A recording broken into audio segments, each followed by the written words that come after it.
Hola amigos, ¿cómo estás? Today I'll be doing a quick review of these aftermarket passenger footboards.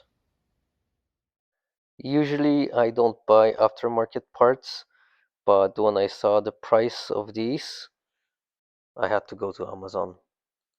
So these ones are exact equivalent in Amazon and they'll cost you 4 times less. I decided to go with these because there's more adjustments on them, so I thought they would be a bit more comfortable. Alright, let's start with a quick unboxing clip.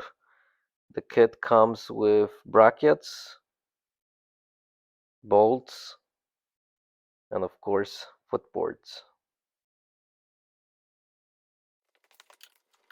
Alright, so the first step is to remove the existing factory footboards.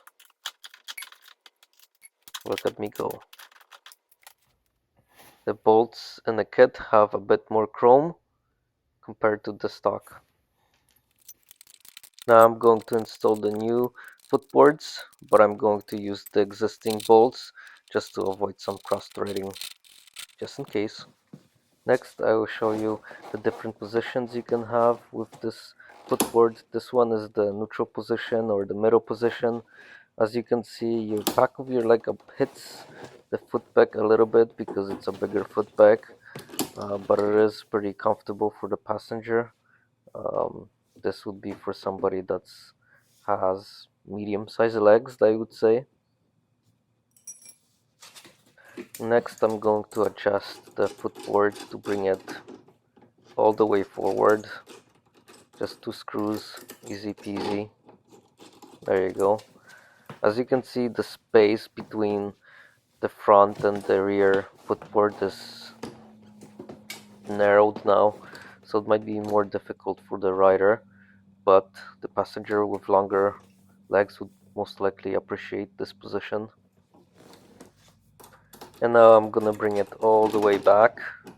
Again, just 2 screws, easy adjustment.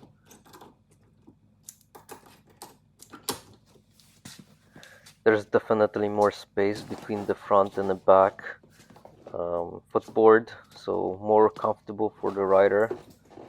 I think less comfortable for the passenger because your leg is pushed against the saddlebag, which would make it a little bit less comfortable. But overall, it's still better than the stock. To recap, this is before, and now this is after. Sweet, eh? In conclusion, I'm happy with the product, and I hope my wife appreciates it too. Right now, she thinks I bought the part for the motorcycle, not for her. But I think in time, after a few rides and maybe some adjustments here and there, she'll like it too. Don't forget to like and subscribe for more future content. Shift gears and cheers.